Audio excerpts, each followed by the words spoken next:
Shalom, shalom.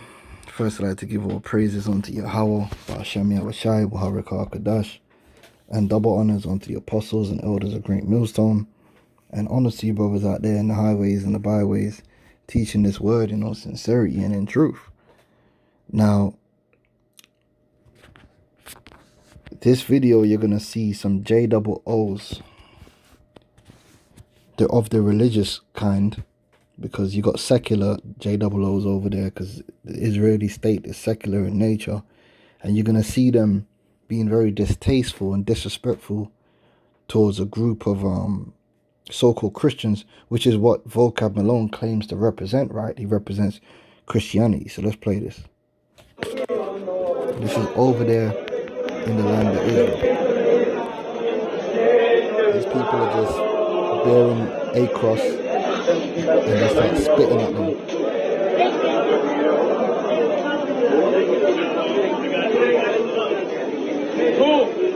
Now, you see, this is what proves that Vocab Malone and people of his kind are not sincere about their intentions. See, they would make it look like the reason they try and scrutinize and put the Hebrew Israelites under a magnifying glass and put all this time and energy and passion into us is because we're evil. I mean, I believe Vocab Malone said that the Hebrew Israelites and GMS is the worst group on the planet Earth. Can you imagine that? You got people out there like beheading people and child trafficking and all this crazy shit. Bloods, Crips, everything. But we're the worst. Simply because we're teaching the word of the Most High in the spirit of truth and waking up our people. Okay? He'll make it look like he has noble reasons as to why he is vehemently and passionately against us. When in actual fact, if the reasons he's saying he's being so passionate against us is true, he's got more of a cause to come up against these people who are calling themselves JOOs than us. Because when it comes to real life harm and a threat posed to people, they are they are it. These people have a military with nuclear weapons. These people have gone to war and killed people over Zionism. Now, Zionism is a form or a philosophy which is very similar to what we believe. But Vocab Malone is silent. He doesn't want to scrutinize them. He'll go into our history in 1992 to year 2000. He'll go into all of that.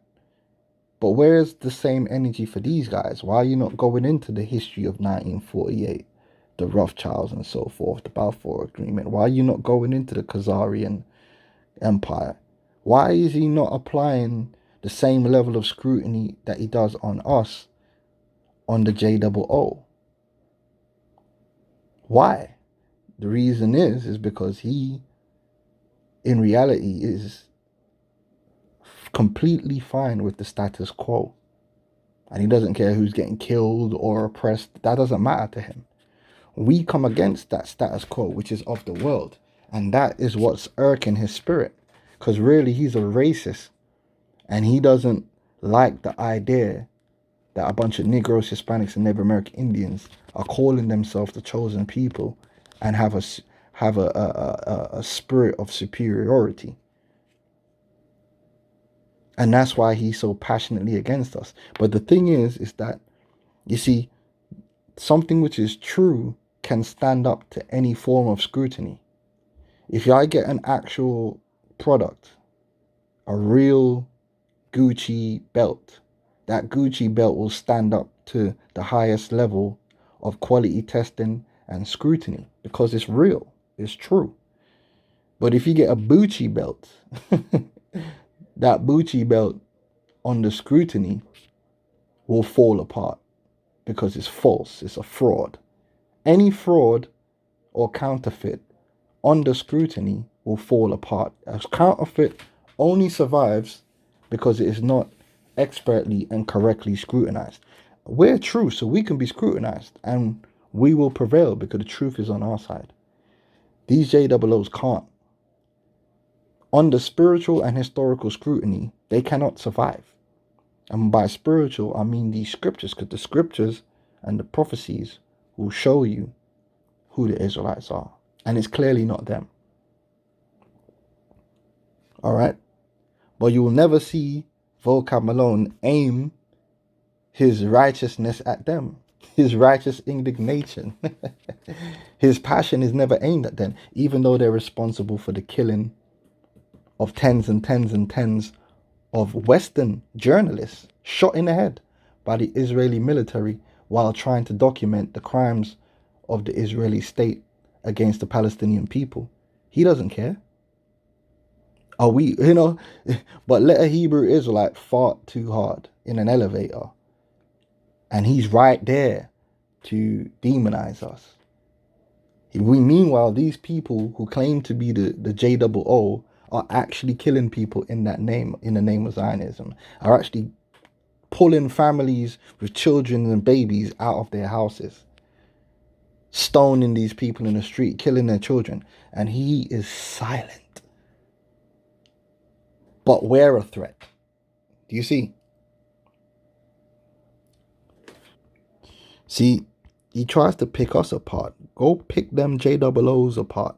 Because how do they fit the prophecies? See, we know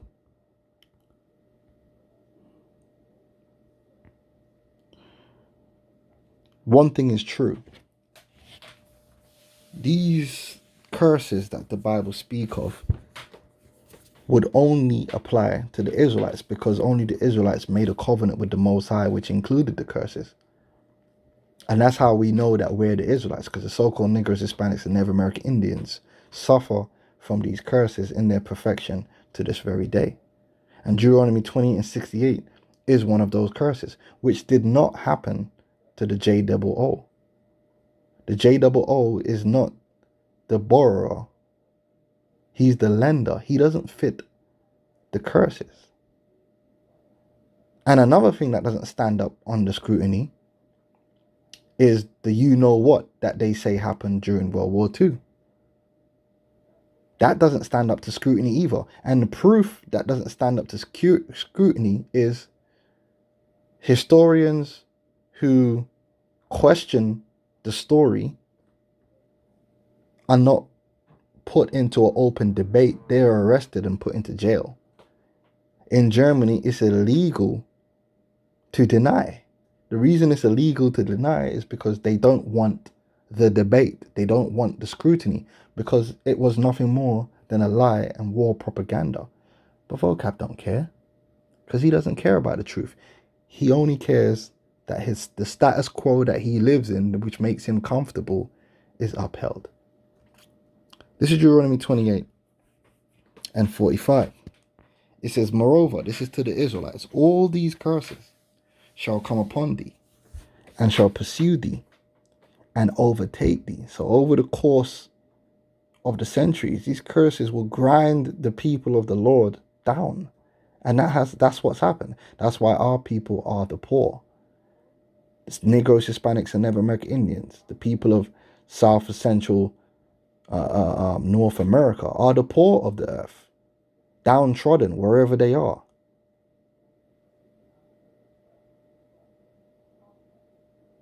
Suffering in the favela. Yeah? Where other nations can come in among them and rise up high, as the scriptures say, on the islands. Elam, Moab, Ishmael, all these nations come among our people, set up shop, and are always above us socioeconomically.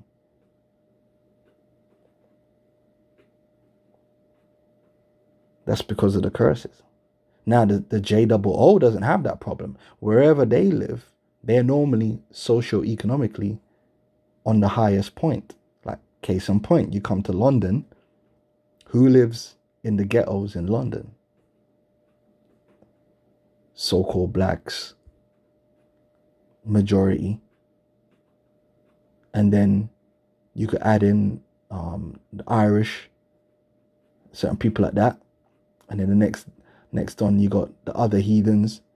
Where do the JOOs live in London? Golders Green, Chelsea, they live in rich areas, affluent areas. Well, that's against the curses. And it's the same thing in New York. Right? Because they're not under the curses. Now, if they're not under the curses, then that means they've been delivered by the Messiah. But they haven't been delivered by any Messiah. So why are they not under the curses? That's because they're not the people of the Lord. And they don't need salvation because they're the ones who are running the world. Right? All the chairmen of the Federal Reserve, the top elite banking families. There's documents out there to show that their positions of power. It's crazy the amount of positions these people possess. Just look at Hollywood. But Vocab doesn't want to scrutinize these people because they're part of his status quo. He's disingenuous. And so they could do whatever they want and he won't have nothing to say. But we fart in the wind and he gonna be ready to jump on that. All these curses shall come upon thee and shall pursue thee and overtake thee till thou be destroyed. And our people are destroyed. We're more destroyed than any other people on the face of the planet Earth. Especially the so-called Negro, the tribe of Judah. Destroyed. Because thou hearkenest not unto the voice of the Lord thy God to keep his commandments and his statutes which he commanded thee. And that's what we're recognizing. We're the only people that's scattered throughout the world that's coming back and recognizing the old covenant and saying, listen, we broke the old covenant and that's why we're in the condition that we're in, which was prophecy. And at the same time are turning to a Messiah and faith in a Messiah for deliverance. Them JOOs ain't turning to no Messiah. They're just on some Zionism thing. They're not waiting for a Messiah. Yeah? Because thou hearkenest not unto the voice of the Lord thy God to keep his commandments and his statutes which he commanded thee. And they shall be upon thee for a sign and for a wonder and upon thy seed forever. Which again proves that the Lord is dealing with a seed. Now Vocab would say, well, when he said seed, they thought he meant the physical seed, but shut up, Vocab. No, he meant seed. He says what he says. Don't try and twist it around like the snake you are. These curses form a sign as to who the people of the Lord is. And those curses fit us 1,000,000 times more than it fits them. But Vocab doesn't care. Because he's not about the truth. He's simply about his own arrogance and pride, which results in his own truth. And this is what the scriptures say, because you see, Esau's power is in the power of deception. And that's why there's no point. If you were to have a discourse with Vocab Malone, he will not accept any truth because he doesn't want to let truth prevail. He wants to prevail. And there's no point arguing with a man who just wants to win. You can argue with a man who believes he has the truth, but will accept truth, which means he will put his pride to the side and ego to the side and accept when he's wrong for the sake of the truth. Vocab has never to this day accepted on any point that he's wrong for the sake of the truth. He will sacrifice the truth on the altar for the purpose of his own ego, his own comfort, his own arrogance. Because he's an idolater, and that is the nature of idolatry. Idolaters are filled with pride and will always sacrifice the truth for their own sake. And that's what he will do. And that's why it doesn't matter enough what we say to him.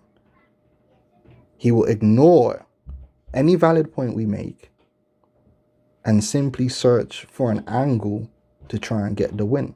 He's relentless.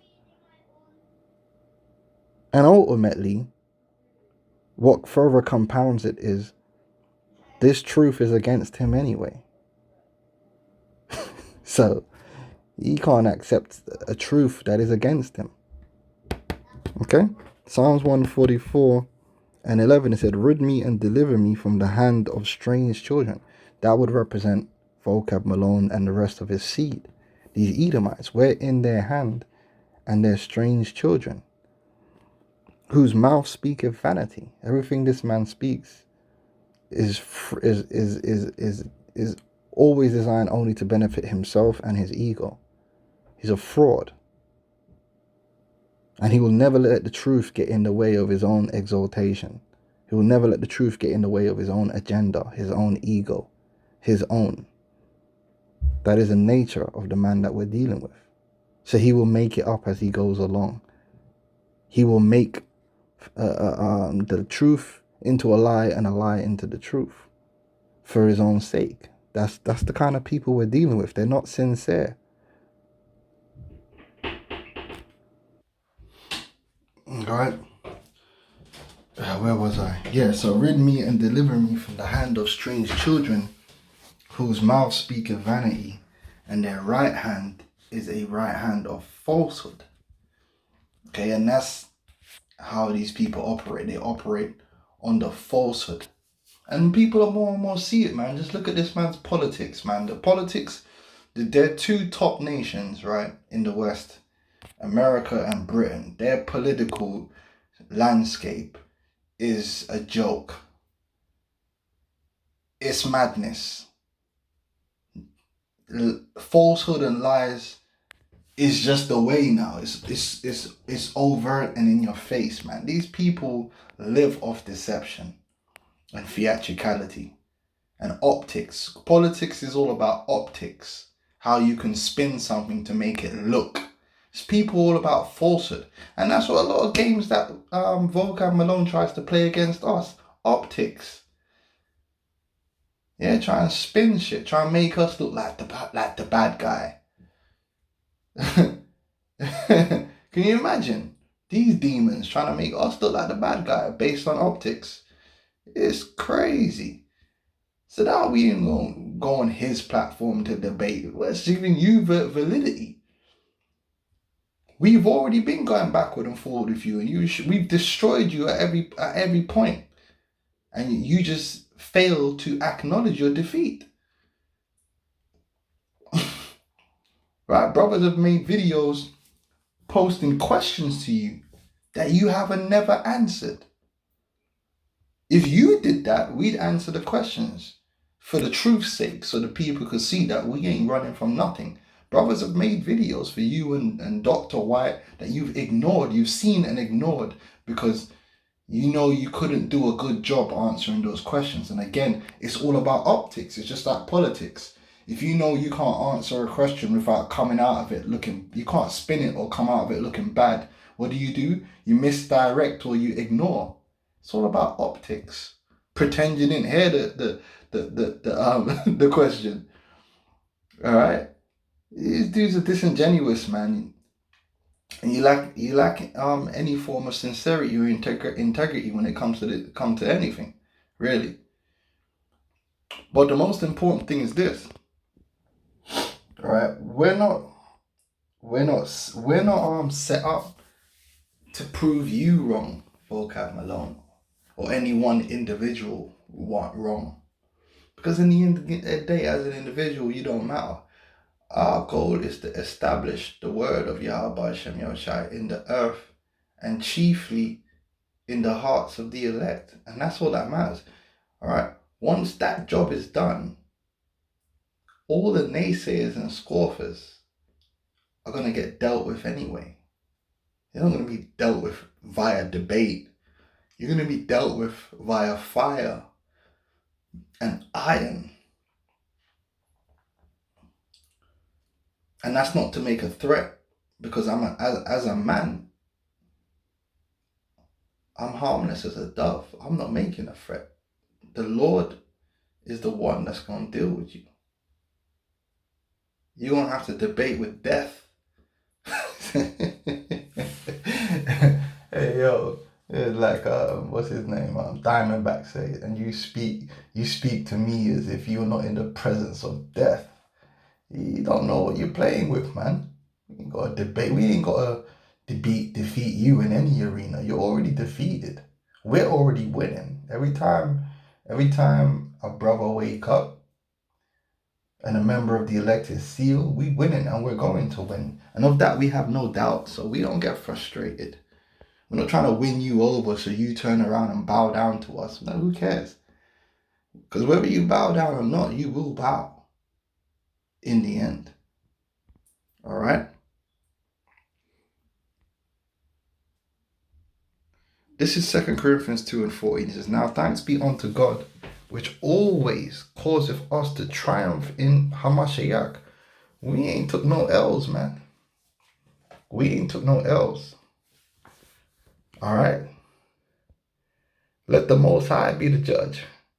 Yeah, you lot, like, if you watch boxing, you might get a boxer, right? And he might take an L on paper, but the people know that weren't no L. Hey, that's why Bernard Hopkins say, I'm gonna let the fans be the judge. Well, the Most High be the judge. You goofy Christians, oh, you got them, Vocab. No, you didn't. You didn't get anyone. But you can have it on paper. But let the Most High be the judge. We win everything. You can't defeat us when it comes to these scriptures, man. You can only pretend you won. Yeah, you like Adrian Broner after the Pacquiao fight, trying to convince everybody he won. You know, we all see it, man. You lost. All right? Now, thanks be unto God, which always causeth us to triumph in Hamashiach, and maketh manifest the savour of his knowledge by us in every place. See, the men of the Lord are being sent out there, and the knowledge of the Lord is being made manifest in every place. It's a spiritual thing that's happening. The Christianity is not the knowledge of the Lord, man. It's not. You guys are goofy. You celebrate Christian. That's not knowledgeable. These Christians are the biggest dummies on the planet. They fall for everything. Every deception there is on the planet Earth, a Christian is under, including Christianity. So what knowledge do they have? You goofy Christians. What do you know? You're still celebrating Easter. Like, you goofy. You don't know nothing. A Christian don't know nothing.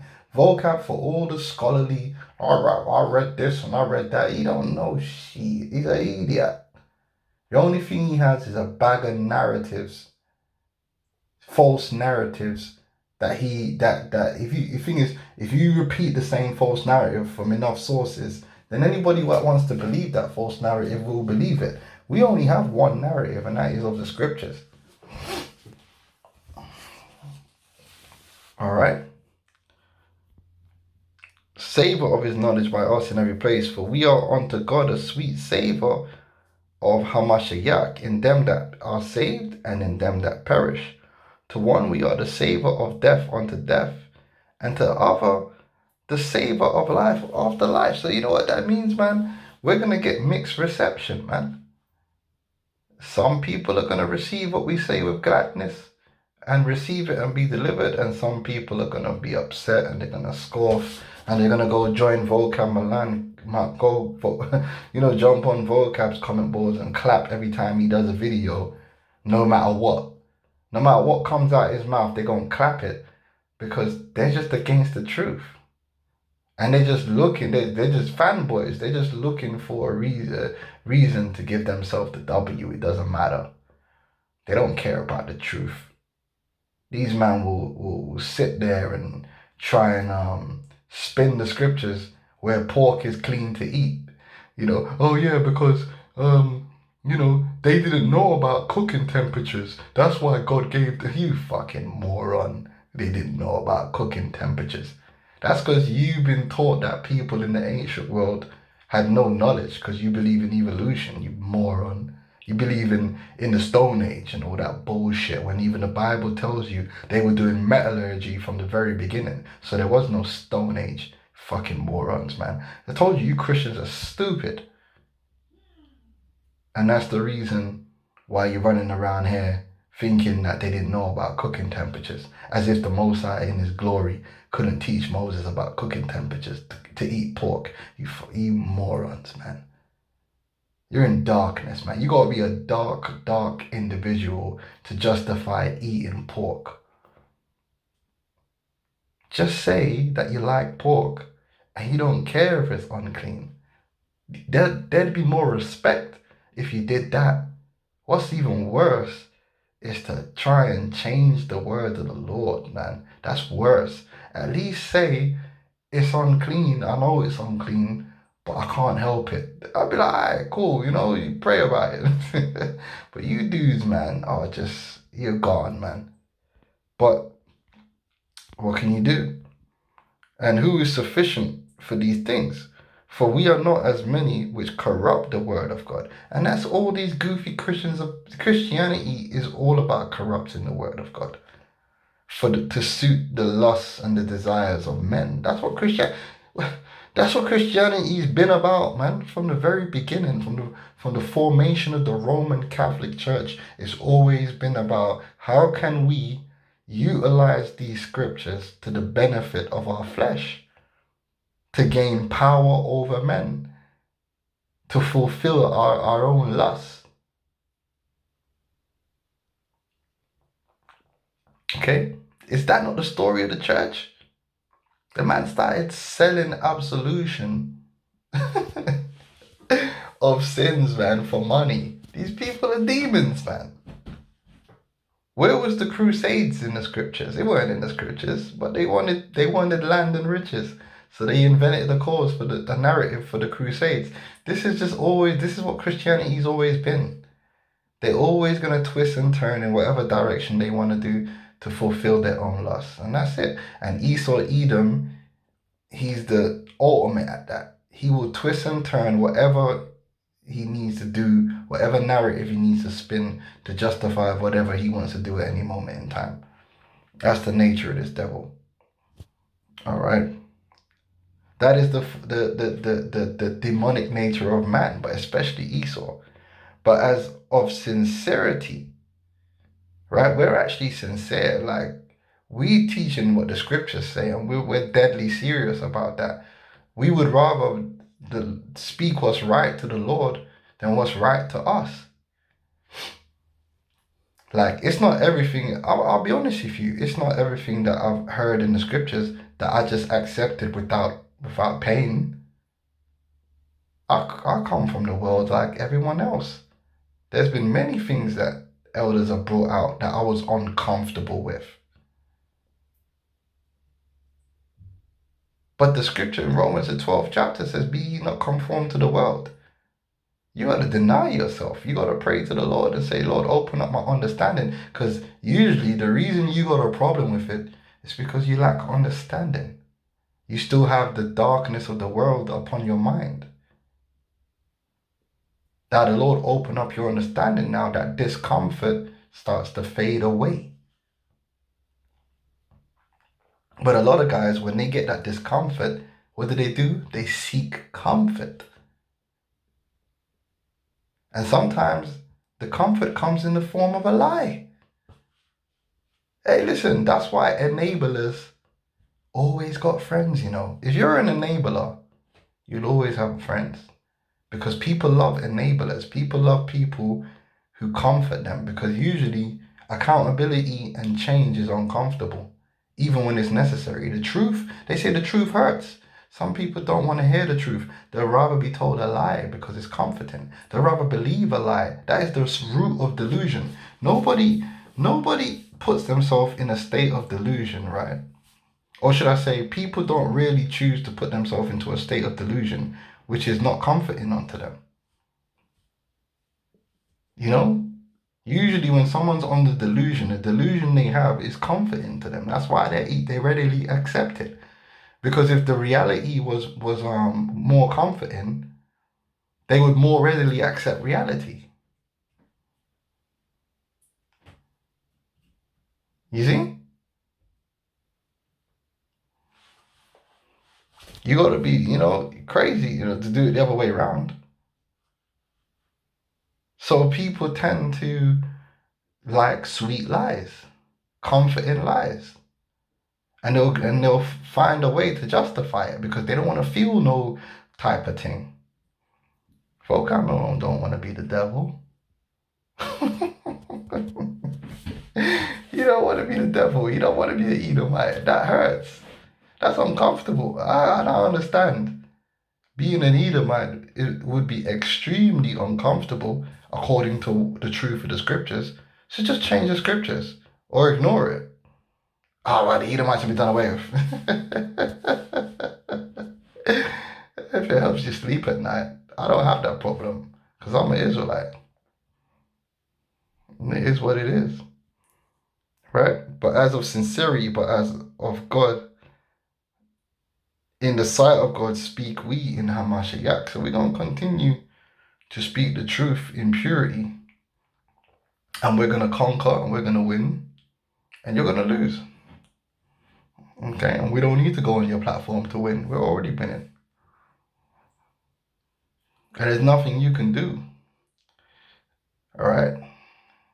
What you're doing, Vocab Malone, and the rest of you clowns that come up against us, is what's known as exercise in futility. But it's necessary because we need adversaries to play off at some point, you know? You are the antagonist, and antagonists are necessary for the story. Even though the antagonist shall not achieve his goal, it was necessary for him to seek out that goal so that the protagonist could prevail. All right, any movie, the villain is made in vain for the sake of the villain, isn't it? Thanos did not achieve anything he wanted to achieve.